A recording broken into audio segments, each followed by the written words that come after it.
ذکر کا موضوع چل رہا ہے، صحیح مسلم اور ابن ماجہ کے اندر موجود ہے۔ ابو ذر رضی اللہ تعالیٰ عنہ بیان کرتے ہیں کہ اللہ کے نبی صلی اللہ علیہ وسلم نے فرمایا، اللہ تعالیٰ فرماتے ہیں جو شخص ایک نیکی لے کر آئے تو اللہ تعالیٰ اس سے 10 نیکیوں کا، نیکی ایک کی ہے تو اللہ تعالیٰ اسے 10 نیکیوں کا ثواب دیتے ہیں، اور اللہ تعالیٰ فرماتے ہیں میں اضافہ بھی کرتا ہوں، اور جو بندہ ایک گناہ لے کر آئے تو اس کے لیے ایک گناہ لکھا جائے گا۔ نیکی ایک کی ہے، 10 نیکیاں لکھی گئیں، اور اللہ 10 سے بھی بڑھا سکتا ہے، تو گناہ ایک کیا تو ایک ہی گناہ کا وہ لکھا جائے گا۔ اللہ تعالیٰ فرماتے ہیں گناہ کیا ہے تو میں اسے معاف بھی کر دوں گا، بخش بھی دوں گا۔ نیکی ایک کی 10 نیکیاں ملی تو اللہ تعالیٰ کہتے ہیں میں اسے بڑھاتا بھی ہوں۔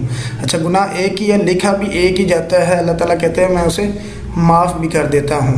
اور فرمایا جو شخص ایک بالشت میرے قریب ہو تو اللہ تعالیٰ فرماتے ہیں ایک ہاتھ اس کے قریب ہوتا ہوں، اور جو ایک ہاتھ میرے قریب ہوتا ہے میں اس کی طرف 2 ہاتھ قریب ہوتا ہوں، اور جو میرے پاس چل کر آئے اللہ فرماتے میں اس کی طرف دوڑ کر آتا ہوں، اور جو شخص زمین بھر کر، جتنی زمین ہے یہ ساری زمین بھر کر گناہ لے کر آئے، اللہ تعالیٰ فرماتے ہیں ساری زمین بھر کر گناہ لے آئے، ہر طرف گناہ ہو لیکن اللہ کے ساتھ شرک نہ کیا ہو تو اللہ تعالیٰ فرماتے ہیں کہ میں اسی قدر اسے مغفرت کے ساتھ ملوں گا۔ جتنے مرضی گناہ ہوں اگر شرک نہیں کیا تو اللہ تعالیٰ اسے بھی معاف کرنے پر قادر ہے۔ حدیث کا سبق صحیح بخاری کی حدیث ہے۔ سیدنا عثمان بن عفان رضی اللہ تعالیٰ عنہ بیان کرتے ہیں کہ اللہ کے نبی صلی اللہ علیہ وسلم نے فرمایا خیرکم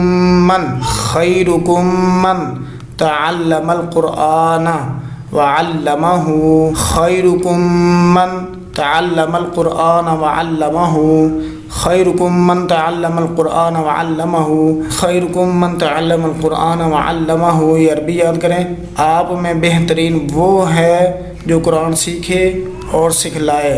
قرآن سیکھنے والا بھی بہترین اور قرآن کو سکھانے والا بھی بہترین ہے۔ یہ نبی صلی اللہ علیہ وسلم کی حدیث ہے۔ جو قرآن کی تعلیم حاصل کرتے ہیں وہ اپنے آپ کو عام نہ سمجھیں، بلکہ اللہ کے نبی نے فرمایا وہ لوگ بہترین ہیں، بہترین سکھانے والے اور سیکھنے والے دونوں بہترین ہیں۔ تو یہ حدیث قرآن پر عمل کرنے والے، قرآن کو سیکھنے والوں، سکھانے والوں کی فضیلت میں اتری ہے، تو یہ حدیث عربی میں یاد کریں۔ گرامر کی پہلی کتاب ناصارہ تا زبر الف تا آخر میں آیا ہے تو پتہ چلا یہ 2 عورتوں کے لیے ہے، تا بھی ہے اور الف بھی ہے، 2 عورتوں کی۔ ناصرہ کا ترجمہ ہوتا ہے اس نے مدد کی، تو تا زبر الف تا آ گیا، مگر 2 عورتوں نے مدد کی، ان 2 عورتوں نے مدد کی۔ خراجہ تھا، خراجہ کا ترجمہ ہوتا نکلا تو الف ہے، خراجہ خراجہ، الف کی نشانی ہے 2 مرد، وہ 2 مرد نکلے، تا ہو مؤنث الف ہو 2، آخر میں صرف الف ہو تو 2 مرد، خراجہ وہ 2 مرد نکلے، خراجہ کا ترجمہ نکلنا۔ آکلہ کا ترجمہ کھانا ہوتا ہے، کھایا، نون زبر نہ آخر میں ہو تو سب عورتوں ہیں، ٹھیک ہے، ان سب عورتوں نے کھایا، وہی آگے نون ہو تو سب عورتوں کے لیے ہوتا ہے۔ قرأ پڑھا، اور نہ آخر میں آیا قرأ نہ، ان سب عورتوں نے پڑھا۔ شاربت تا ساکن آخر میں آئے تو اس ایک عورت ہوتا ہے، اس ایک عورت نے شاربہ پیا۔ فتح کھولنا ہوتا ہے، واو آخر میں آ گئی ہے تو ان سب مرد، فتح کھولا ان سب مردوں نے، آخر میں واو پھر آ گئی ہے تو ان سب مردوں کا، سمیا سنا ان سب مردوں نے۔ تا زبر الف تا آ گیا تو ہوتا ہے ان 2 عورتوں، شربہ پینا، ان شربتا ان 2 عورتوں نے پیا۔ یہ بھی یاد کریں، یہ جو جاء ذہبا خرجا ہم نے پڑھا تھا ان کو بھی یاد کریں۔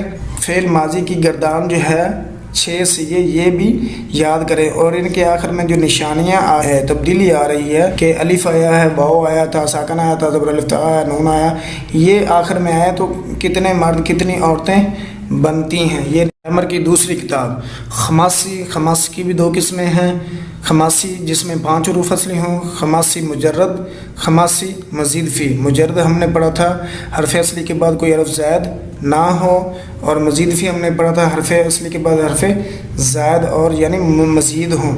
خماسی مجرد وہ ہے جس میں 5 حروف اصلی ہوں اور کوئی حرف زائد نہ ہو۔ خماسی مزید فی وہ ہے جس میں 5 حروف اصلی ہوں اور کوئی حرف زائد بھی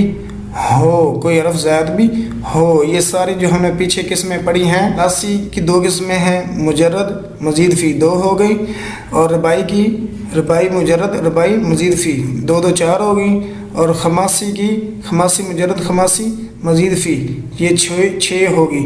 تو یہ جو ہم نے پیچھے قسمیں پڑھی ہیں ان کو اقسام ستہ کہتے ہیں، ستہ عربی میں 6 کو کہتے ہیں۔